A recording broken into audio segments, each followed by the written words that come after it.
की जय। कि आओ भक्तो अब हम तुम्हें सुनाए कथा सत्यदेव भगवान की। हाथ जोड़ सब मिलकर बोलो जय विष्णु भगवान की।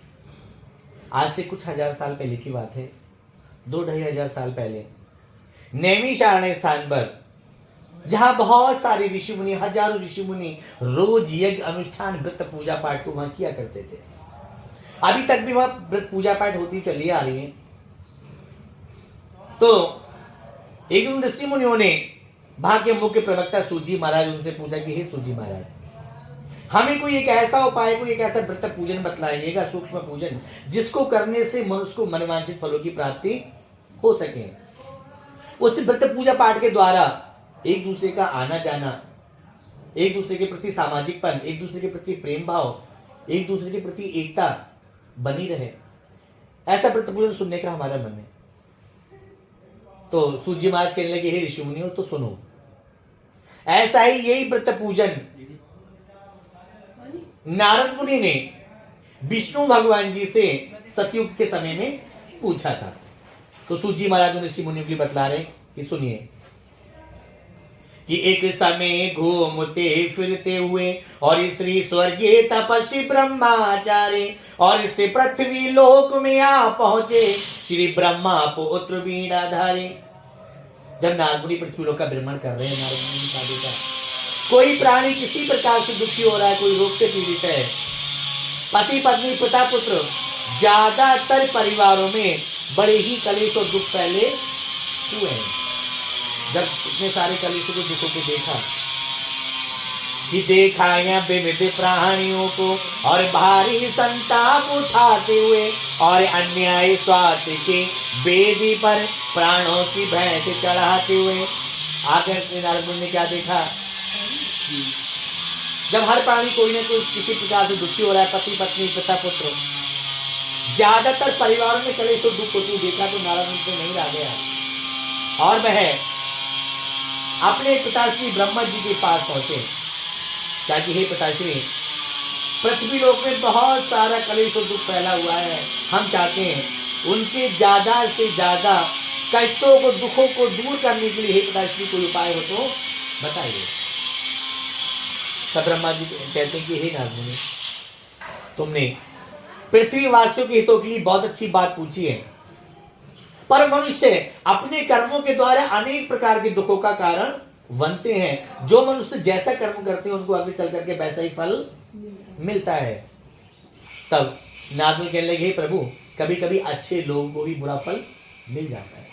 तब उन्होंने कहा कि हाँ, हम उनके लिए एक ऐसा उपाय बतलाएंगे जिससे हर लगे ना फिटके रंग भी चौका हो जाए। तब नारद मुनि कहते हैं कि हे पिताश्री बताइएगा। तो ब्रह्मा जी ने कहा कि हे पुत्र, तुम्हें विष्णु धाम जाना चाहिए। प्रकृति ने हम तीनों को अलग अलग रूप में जन्म दिया है। ब्रह्मा जी के लिए सृष्टि को बनाने के लिए, सभी प्राणियों को उत्पत्ति करने के लिए, विष्णु भगवान जी का उन प्राणियों का पालन पोषण करने के लिए, पालन पोषण करने के बाद में शंकर भगवान जी के लिए उन सभी की रक्षा करने के लिए। तो हम तीनों को अलग अलग रूप में जन्म दिया गया है। तो ब्रह्मा जी कहते कि हे नारद मुनि, तुम्हें विष्णु धाम जाना चाहिए। तब नारद मुनि विष्णु धाम जाते हैं। कहां पहुंचे? बद्रीनाथ स्थान। विष्णु भगवान जी अपनी पत्नी लक्ष्मी जी के साथ विश्राम कर रहे थे।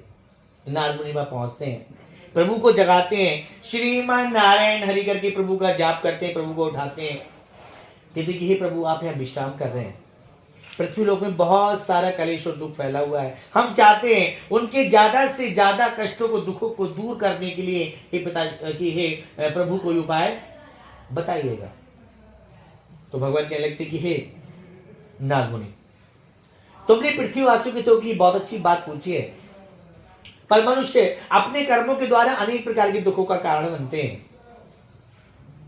जब ऐसा कहा तो नारद मुनि कहने लगे कि हे प्रभु, कभी कभी अच्छे लोगों को बड़ा फल मिल जाता है। तो उन्होंने कहा कि हाँ, हम उनके लिए एक ऐसा उपाय बतलाएंगे कि हर लगे ना फिटकी रंग भी चौका हो जाए। नारद मुनि कहते हैं प्रभु मैं उपाय बताइएगा। तब भगवान कहते हैं कि हे नारद मुनि पहले ये देखो पृथ्वी लोक में सबसे ज्यादा बतख पूजा पाठ कहाँ कहाँ होती है। तो नारद मुनि कहने लगे हे प्रभु सारी पृथ्वी पर पूजा पाठ होती है। पहले समय में कोई ईसाई नहीं था, कोई मुस्लिम नहीं थे, कोई सिख सरदार नहीं थे, सारा सत्य सनातन धर्म फैला हुआ था। 2500 साल से ईसाई हुए हैं, पिछले 1450 साल से मुस्लिम धर्म हुआ है, उससे पहले से सत्य सनातन धर्म कई हजार सालों से चला आ रहा है। तो नारद कहते हैं प्रभु सारी पृथ्वी पर पूजा पाठ होती है, अखंड भारत ही पूरी दुनिया था। तो नारद जी विष्णु भगवान जी बद्रीनाथ से चल करके उससे नैमिषारण्य स्थान पर आए और नैमिषारण्य स्थान पर आकर के उन हजारों ऋषि मुनि के लिए अपने व्रत पूजन का वहां उपाय बतलाया।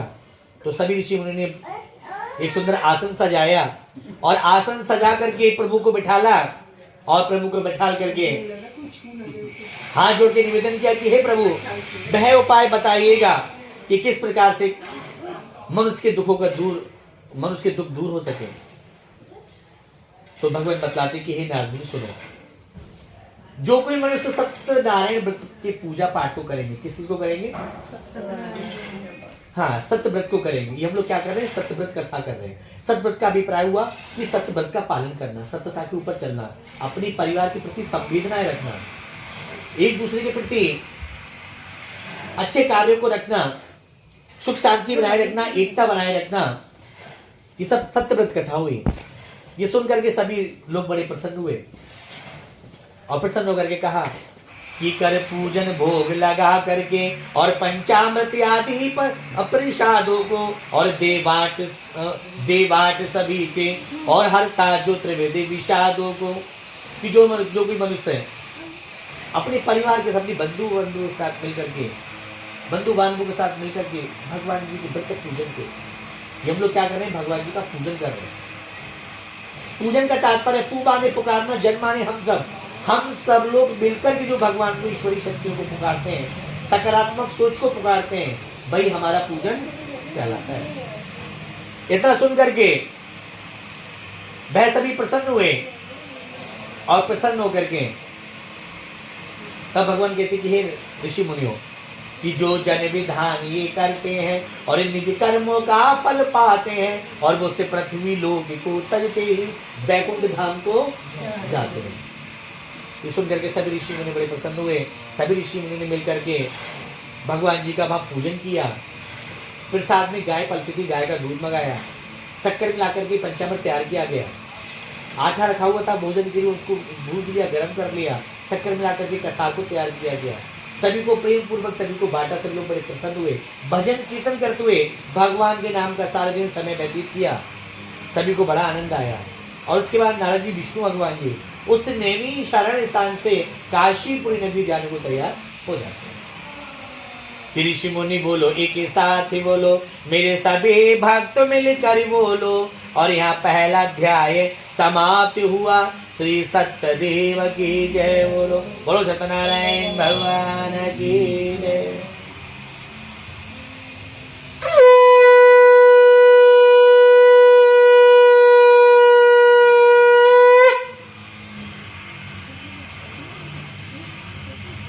विष्णु भगवान जी की कथा का दूसरा अध्याय, दूसरे अध्याय में कि आर्य जगत में विदित है और काशीपुरी एक धाम, और जहाँ वसत एक दीन ध्वज तो वही सतानंद था नाम। सतानंद था नाम पर आनंद न उनको मिलता था। दिन रात बीतते थे दुख में, क्षण भर भी मन नहीं खिलता था। सतानंद नाम के ब्राह्मण जी थे काशीपुर नगरी में, जिसको आज के समय में बोलते हैं बनारस नगरी। तो जब सतानंद ब्राह्मण जी भिक्षा मांग करके अपने अपने परिवार का गुजारा क्या करते थे, उधर नारद जी विष्णु भगवान जी काशीपुर नगरी पहुंचते हैं, उनसे मिलते हैं कि सतानंद की दुर्दशा और लखिया आनंद महान, और बेप्ररूप धर पंथ में तो आए मिले भगवान। भगवान आ जाते हैं और भगवान ने पूछा सहज स्वभाव से, और प्रभु ने उससे हाल तो कह दिया उस विप्र ने अपना सारा हाल। क्या कि हे प्रभु, बहुत ही निर्धनता के संकट में है। भिक्षा मांग करके लोगों को शिक्षाएं दे करके अपने और अपने परिवार का गुजारा करते हैं। तो उन्होंने कहा कि हे प्रभु, हे दंडी बाबा जी, यदि आप लोग इस गरीबी से हटने का कोई उपाय जानते हो तो कृपा करके हमें बताइएगा। तो जब उन्होंने कहा तो उन्होंने कहा कि हम आपको एक ऐसा उपाय बतलाएंगे जिससे हर जगह सबकी रंगी कैसे हो जाए। भगवान ने सारी व्रत पूजा पाठ के बारे में बतलाया। सतान ब्राह्मण बड़े प्रसन्न हुए, मन में संकल्प लिया और कहने लगे कि हे दंडी बाबा जी, जब आगे चलकर जब मेरे पास थोड़ा थोड़ा धन आ जाएगा तो मैं अपने घर पर भगवान जी की पूजन को जरूर कराऊंगा। मैं आज संकल्प लेता हूँ। कि ब्राह्मण ने संकल्प लिया स्वमर्षि भगवान, और व्रत पूजन हम जब करें जब हम हो धनवान। धनवान होने का संकल्प लिया, घर को आए, घर आकर के अपने परिवार के लिए उस व्रत पूजा पाठ के बारे में बतलाया। सब लोग बड़े प्रसन्न हुए। जब पंडितानी जी के लिए भगवान की व्रत पूजा पाठ के बारे में बतलाया, पंडितानी जी बड़े प्रसन्न हुई। रोज भिक्षा मांगने के लिए जाते थे, गुजारा चलता रहा। एक भिक्षा में कई गुना धन उन्हें प्राप्त हो जाता है। अपनी पंडितानी से विचार विमर्श करने लगी कि हे पंडितानी जी, हमने पिछले महीने भगवान जी का व्रत पूजा पाठ बोला था, उसको हम करते हैं। पंडितानी जी का बहुत अच्छी बात है। सदन ब्राह्मण जी को भगवान जी की सामग्री को लेकर के आते हैं। केले के फल, घी, दूध, दही, गेहूं का चूर्ण इत्यादि सारी भक्षण योग पदार्थ जमा किए। अपने परिवार को सबको बुलावा दिया कि कल को हम अपने घर में भगवान जी का पूजन कराएंगे, सभी लोगों को आना है। अब मुझे बड़ी सोचने पता नहीं कैसा पूजन करेंगे, चल के देखते हैं। तो उन्होंने सदन ब्राह्मण जी ने एक भगवान जी की चौकी सजाई, केले के पत्ते का मंदिर बनाया। केले के पत्ते का मंदिर बना के भगवान जी की प्रतिमा को स्थापित किया। भगवान जी को पान, फूल इत्यादि सभी मंत्रोच्चारण के द्वारा भगवान जी का पूजन किया गया, जैसे हमने शुरू में भगवान का पूजन किया। पूजन करने के बाद में अंत में भगवान जी का भोग लगाया, भजन कीर्तन किए, उस प्रसाद का वितरण किया गया। सभी को बड़ा आनंद आया। अब जब उनके मन में आता था सतानंद ब्राह्मण जी की, तब वो अपने घर में ऐसे ही भगवान का पूजन करने के लिए बैठ जाते थे। जब मन न आए तब भोग लगाए वही सतानंद ब्राह्मण जी। ऐसे एक रोज अपने घर में पूजा पाठ कर रहे थे। उनकी बचपन का मित्र था लकड़हारा, दरवाजे से गुजर रहा था। उसने शंख की आवाज सुनी, पता नहीं अंदर क्या हो रहा है।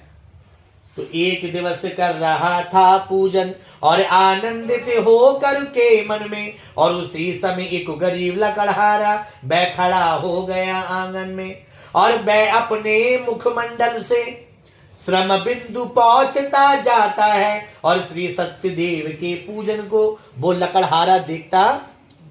लकड़ा देख रहा है कि पंडित जी महाराज जी क्या कर रहे हैं। तो लकड़हारे ने पूछा, पंडित महाराज जी आप क्या कर रहे हो।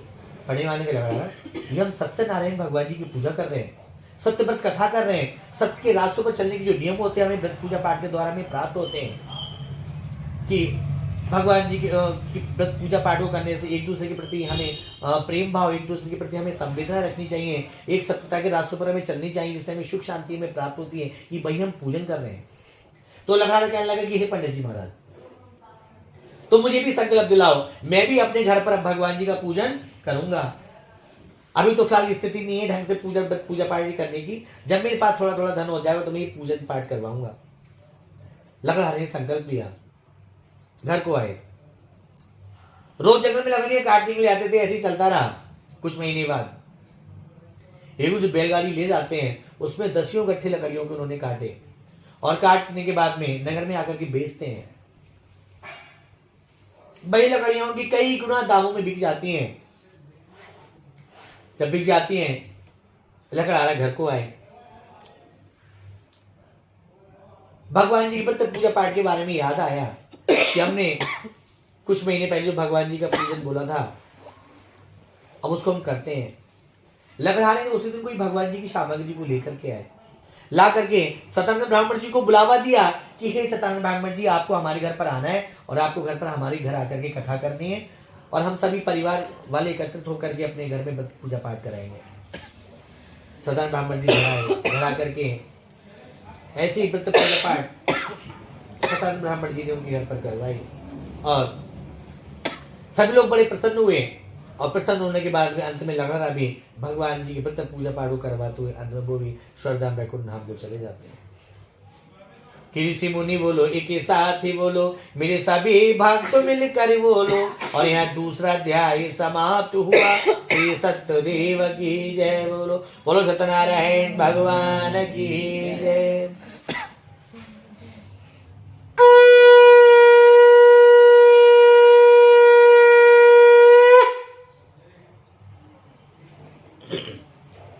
विष्णु भगवान जी की कथा का तीसरा अध्याय में एक उल्कामुख नाम के एक राजा थे। बड़े ही सत्यवक्त और जितेंद्रिय थे। प्रतिदिन दिव्य स्थानों पर जाते थे और गरीबों को धन देकर के उनके कष्टों को दूर किया करते थे। ऐसे उनकी पत्नी भी कमल के समान मुख वाली थी। उनकी पत्नी रानी भी गरीबों में बहुत दान दिया करती थी। जब वे राजा रानी एक भद्रशीली नदी के पूजा पाठ कर रहे होते हैं, उनके पास के नगर के एक साधु बनिया, वह साधु बनिया जो कि जगत सिद्ध व्यापारी था और राजा के सन्मुख आ पहुंचा, जो कि धन का धवल पुजारी था। साधु बनने के बाद धन की कोई कमी नहीं, अच्छा का धनवान होता है। कमी क्या थी? उसके उनके घर में खुद संतान नहीं थी। जब भाई साधु बनिया व्यापार के लिए जा रहे तो उन्हें बहुत सारी भीड़ लगी नदी किनारे। जाकर के क्या देखा कि राजा और रानी दोनों प्राणी भगवान जी का पूजन कर रहे हैं। भंडारे की व्यवस्था है, खूब सारे पंडाल गड़े हुए हैं। जब पूजा पाठ समाप्त होने के बाद में भाई साधु बनिया पूछते हैं, महाराज ये बताइए आप क्या कर रहे थे? कि कहिए महाराज कृपा करके तुम ये किसका पूजन करते हो और किसके आनंद में आकर के और ये आनंद हृदय में भरते हो, आप ये क्या कर रहे हैं? तब उन्होंने कहा ये हम सत्यनारायण भगवान जी का व्रत पूजा पाठ कर रहे हैं। इनकी कृपा से हमारे यहाँ धन दान की वृद्धि होती है, निर्धन धनी होते हैं, बंदी बंधन से मुक्त हो जाते हैं, संतान को संतान प्राप्त होती है और सारे मनोरथ पूर्ण होने करके अंत में वैकुंठ धाम को चला जाता है। साधु बने संतान का नाम सुना। साधु बने कहते हैं कि हे महाराज मेरे घर में सबसे बड़ी चीज की कमी है। 20 साल शादी को हो गए, विवाह को हो गए, अभी तक कोई संतान नहीं हुई है।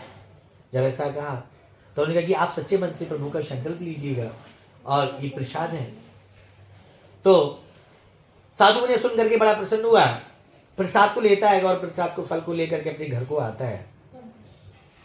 आकर के अपनी पत्नी से कहते हैं हे लीलावती, आज हमने एक ऐसी व्रत पूजा पाठ को देखकर संतान प्राप्त हो जाती है। लीलावती कहने लगी हे साधु महाराज हमारे से कहाँ भाग गए तो संतान। तो जब लीलावती 9-10 महीने के बाद में उनके घर में एक सुंदर कन्या का जन्म होता है।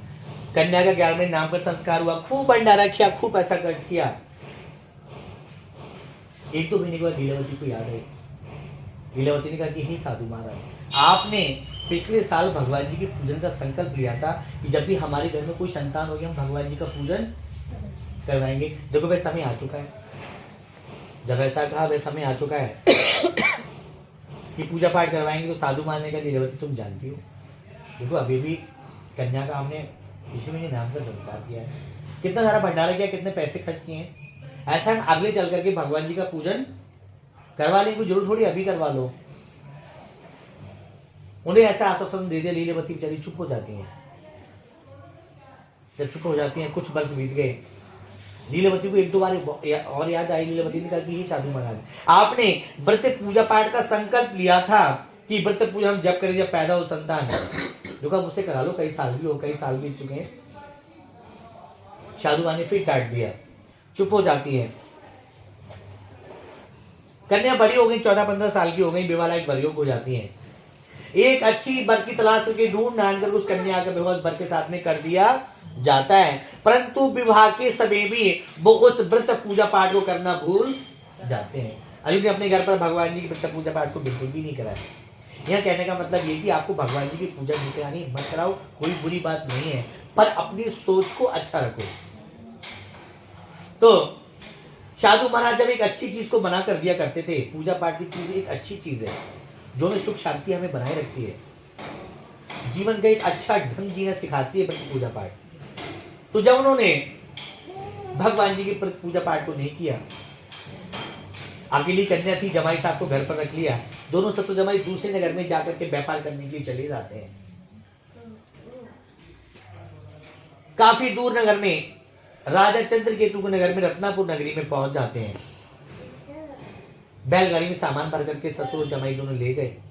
दिन में व्यापार क्या करते थे, नगर नगर बेचा करते थे, और रात्रि में राजा के महल के किनारे आकर के विश्राम क्या करते थे। जब विश्राम करते थे, एक रोज कुछ चोर राजा का धन चुरा करके भाग रहे थे। उन चोरों ने घबरा करके धन वहां रख दिया जहां पर रात्रि में ससुर जमाई सो रहे थे। जब ससुर जमाई सो रहे होते हैं, उनके धन को रखा देख करके पीछे से आकर के मंत्रियों ने उन दोनों को पकड़ लिया और राजा के दरबार में ले गए। कहा कि हे राजन, ये दो चोर हम पकड़ करके लाए, आप हमें आज्ञा दें, हम इनको कठिन कारावास में डाल दें, इन्होंने आपका धन चुराया है। जब ऐसा कहा तो उन्होंने जेल में डलवा दिया, आदेश से दंड देने लगे। उधर घर पर भी ऐसी नौबत आ जाती है। लीलावती कलावती घर पर जो भी धन रखा वो सब चोर चुरा के ले गए। भाभी लीलावती कलावती के भी हालात कुछ दिनों के बाद में भिखारी जैसे हो जाते हैं। भिक्षा मांग करके माँ बेटियां दोनों गुजारा करती हैं। एक दिन कलावती करने को बहुत भूख लगती। कलावती करने कहती कि हे माता, भूख के मारे रुका नहीं जाता, मैं कहीं दूर जाऊं कुछ मांग करके लाऊं। कलावती करने जाती है, गांव में भिक्षा मांगने के लिए निकलती है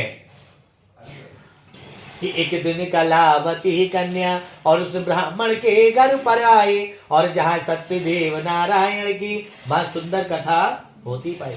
और भगवान जी पूजा पाठ करती। कलावती कन्या आकर के बैठ गई, पूजा पाठ सुनने लगती है। पूजा पाठ समाप्ति, प्रसाद बटा, प्रसाद मिलता है। प्रसाद को लेकर के पूछती है कि पंडित जी आप किसका पूजन करते हो? उन्होंने हम सत्यनारायण भगवान जी का पूजन कर रहे थे। प्रसाद को लिया, भोजन भी खाया, थोड़ा भोजन मां को ले आए। माता ने फटकार लगाई, कन्या कहां से आ रही हो? कन्या ने कहा कि हे माता, मैंने एक साधु ब्राह्मण के भगवान की पूजा पाठ होती देखी, देखो मैं उसका प्रसाद लाई हूं। जैसे ही माता को दिखाया पंचामृत और प्रसाद, वैसे ही माता को आ गई याद। जब माता को आ गई याद तो माता ने कहा कि हे कन्या, तुम्हारे पिताजी ने तुम्हारे पैदा न होने से पहले संकल्प लिया था कि व्रत पूजन हम जब करें जब पैदा हो संतान। वह व्रत पूजा पाठ तुम्हारे पिताजी ने आज तक नहीं किए। हम सब लग रहे हैं भाई कष्ट भोग रहे हैं। जैसे तैसे वो लीलावती कलावती ने भिक्षा मांगी। भिक्षा मांग धन को एकत्रित किया। धन एकत्र करके भगवान जी की सामग्री को लाई और ला करके अपने घर में ऐसे ही भगवान जी का पूजन किया। और भगवान जी का पूजन करने के बाद में भगवान जी का पूजन करती हैं। पूजन के बाद में भगवान प्रसन्न हो जाते हैं। उस राजा को स्वप्न में दर्शन देती कि हे राजा, इन दोनों को जो चोर समझकर तुमने पकड़ रखा है इनको छोड़ देना। तुम्हारे धन को चुराने वाले सच्चे चोर तो कोई और थे। तो उन्होंने दरबार में बुलाया, जितना धन उनके पास था उनसे दुगना तिगना धन सामान देकर उनको वहां से विदा किया। और वही दोनों बनिए लोग अपने घर को चलने के लिए तैयार हो जाते हैं कि ऋषि मुनि बोलो एक ही साथ बोलो, मेरे सभी भक्त मिलकर बोलो। और यहाँ तीसरा अध्याय समाप्त हुआ। श्री सत्यदेव की जय बोलो, सत्यनारायण भगवान की।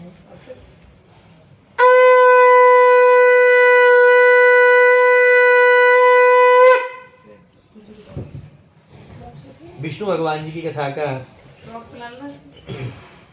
चौथा अध्याय। भाई दोनों ससुर जमाई अपने घर को चलने के लिए तैयार हो गए। यात्रा करते करते 2-3 दिन में अपने नगर के समीप आ गए। उनके नगर से पहले वही भद्रशिली नदी पड़ती थी। नाव पर धन रख दिया, यात्रा प्रारंभ करने ही वाले थे। दंडी जी आ जाते और पूछते कि हे साधु बनिया, तुम्हारी नाम में क्या कुछ दान दक्षिणा हमें भी दे दो। तो साधु बनी कहते कि हे माधव, हमारे नाम में कोई धन भरा हुआ नहीं, कोई सामान भरा हुआ नहीं, घास को लता पत्र इत्यादि भरी हुई है। जब ऐसा कहा दंडी बाबा जी को गुस्सा है। भगवान दंडी बाबा जी नाराज हुए।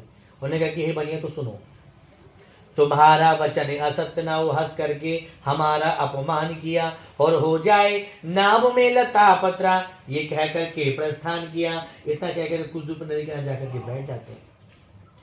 जब नाव में घास फूस लता पत्रा भरा हुआ देखा तो साधु बनिया मूर्छित होकर के नाव में गिर जाता है। तब उनके दामाद जी कहते हैं कि हे पिताश्री, आप शोक ना करें, ये दंडी जी का श्राप लगता है, हमारे यही समझ में आता है। तो वो दंडी बाबा बैठे हुए हैं।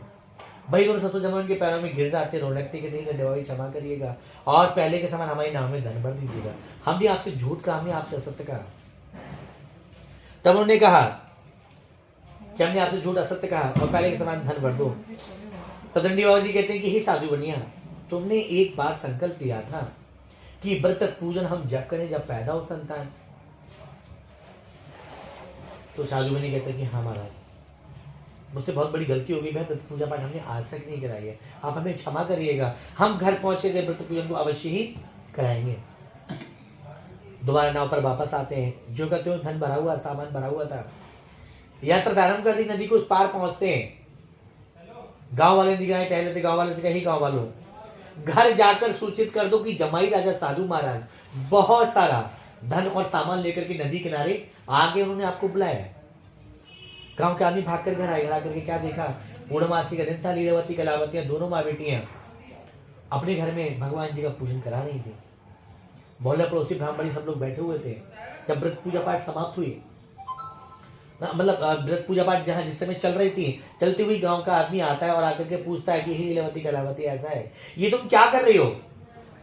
इस व्रत पूजा पाठ को बाद में करा लेना, क्योंकि नदी किनारे साधु महाराज और जमाई राजा आ गए, उन्होंने आपको बुलाया है। लीलावती ने कहा पंडित जी महाराज ऐसा है, जितनी पूजा हुई समाप्त करो, बची कुछ पूजा बाद में आकर के कर लेंगे। पंडित जी माने का थोड़ी देर और को भोग लगा के आरती करके चली जाना। लीलावती नहीं मानी, लीलावती चली जाती है। उधर कलावती को छोड़ जाती है पूजा समाप्त कराने के लिए, पर कलावती से भी नहीं रह मिला। कलावती भी किसी चीज का बहाना मिला के वो भी वहां से चली गई। जब लीलावती कलावती गई उधर को, तो पंडित जी महाराज भी अपने घर को, जब सभी लोग अपने अपने घर को चले जाते हैं, जैसे नदी किनारे लीलावती कलावती पहुंचती है, वैसे ही आता है आंधी और तूफान, नहीं रहता है जमाई का नामो और निशान। जमाई राजा की नाव पानी में डूब जाती है। कलावती कन्या अपने पति को न देखकर रोती जमीन पे गिर जाती है। सारा शहर सारा नगर इकट्ठा हो जाता है। 2-4 घंटे व्यतीत हो गए। नाविकों के द्वारा, मल्लाहों के द्वारा जमाई राजा को ढूंढवाना प्रारंभ करवा दिया। जब ढूंढवाना प्रारंभ कर देते हैं, उधर कलावती अपने आप को सती होने के लिए तैयार हो जाती है। गले गली पानी में आ जाती, भगवान से एक बार प्रार्थना और करती कि प्रभु, यदि तुझमें है शक्ति और हमें और मुझमें भक्ति, तो सुन लो मेरी आखिरी बात। जिस तरीके से तुमने मेरे पति को नाव सहित पानी में डुबोया, उस तरीके से मेरे पति को ला दो, अन्यथा मैं भी सती हो जाऊं। गांव के ब्राह्मण जी आए जो व्रत पूजा पाठ करा रहे थे, उन्होंने कन्या को रोका, कहा कि कलावती कन्या रुको, अगला पैर पानी में मत बढ़ाना, क्योंकि तुमने भगवान का अपमान नहीं, तुम भगवान का अपमान करती तभी वो सहन कर लेते। तुमने उनके व्रत पूजन का अपमान किया है, तुमने उनके भक्तों का अपमान किया है। यदि दोबारा व्रत पूजा पाठ कराओगी तो हो सकता है अपने पति को पाओगी। कलावती कन्या भाग करके घर जाती है। दोबारा भगवान की पूजा की तैयारी ही कर रही थी, इतनी देर में उसको सूचना मिल जाती है कि जमाई राजा को ढूंढ लिया जाता है। 1-1.5 किलोमीटर आगे जाकर के वो पानी में मिल जाते हैं।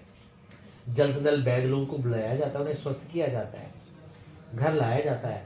जब कुछ दिनों में जब पूर्ण रूप से स्वस्थ हो जाते हैं, तो साधु बनिया भी अपने घर में अपनी जमाई सहित, अपनी कन्या से, सब सा परिवार सहित खूब धूमधाम से सत्यनारायण भगवान जी की व्रत पूजा पाठ करवाते हैं और भंडारे करवाते हैं। और अंत में वो भी सारे सुखों को भोग करके अंत में ईश्वर धाम वैकुंठ धाम को चले जाते हैं। कि ऋषि मुनि बोलो एक साथ ही बोलो, मेरे सभी भक्तों मिलकर बोलो। और यहाँ 4था अध्याय समाप्त हुआ। श्री सत्यदेव की जय बोलो। बोलो सत्यनारायण भगवान की जय। एक ही कटोरी में पंचमत का साथ नगर कर लो, चौकी पर दोनों निकाल के।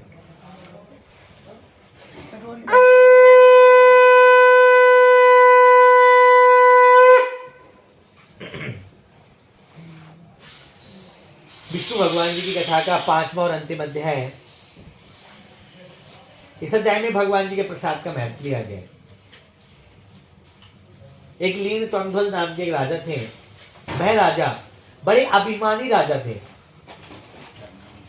जाति बात का बड़ा भेदभाव किया करते थे। एक रोज वन में शिकार खेलने निकलते हैं। शिकार खेलते उनको एक हिरन दिखाई देता, उसका शिकार करने लगे। जब शिकार करने लगते हैं, एक पेड़ के नीचे खड़े होकर अपने मंत्रियों का दूतों का इंतजार करते हैं। वहां क्या देखा कि उस पेड़ के नीचे कुछ ग्वाले भगवान का पूजन कर रहे थे। जो ग्वाले भगवान जी के जब व्रत पूजा पाठ कर रहे होते हैं, व्रत पूजा पाठ समाप्ति, ग्वालों ने प्रसाद दिया राजा को, तो राजा ने प्रसाद को लेने से मना कर दिया। राजा कहने लगा पता नहीं किसकी जाति के लोग कहां से प्रसाद देने, भागो यहां से। डांट फटकार लगा दिए। पंडित जी, ये रखो ना। यार चिकन सहित काटिएगा। हाँ हाँ क्या चीज़? चलो अभी एक आगे छिल गया तो कोई बात नहीं। हाँ कुछ कहा क्या आपने? आइए यहाँ पर अच्छा, हाँ, हाँ। देखिए। तो जब उन्होंने भगवान जी के प्रसाद को नहीं लिया, जब ग्वालों ने प्रसाद दिया तो उन्होंने, उस राजा ने भगवान जी के प्रसाद को जब नहीं लिया और ग्वालों को भला बुरा कहा और अपने नगर को चले आए। नगर में आकर क्या देखते हैं, जितनी 2-4 घंटे शिकार खेलने के लिए आए, उसी बीच में बाहर के राजा आकर के उनके राज्य पर आक्रमण करके चले आते हैं, जिसमें जिनकी उनके नगर में बहुत सारी क्षति हो जाती है। तो उन्हें याद आता है सब कुछ भगवान जी की पूजा पाठ के द्वारा हुआ। दोबारा जंगल की तरफ आते हैं, ग्वाले घर की तरफ ही आ रहे थे, जो भी उनसे प्रसाद बचता है उसको लेते हैं और प्रसाद को लेने के बाद में तब दोबारा सब कुछ ठीक ठाक होता है। तो वह राजा भी भगवान के चमत्कारों को देख करके अंत में वो भी वैकुंठ धाम को चले जाते हैं। तो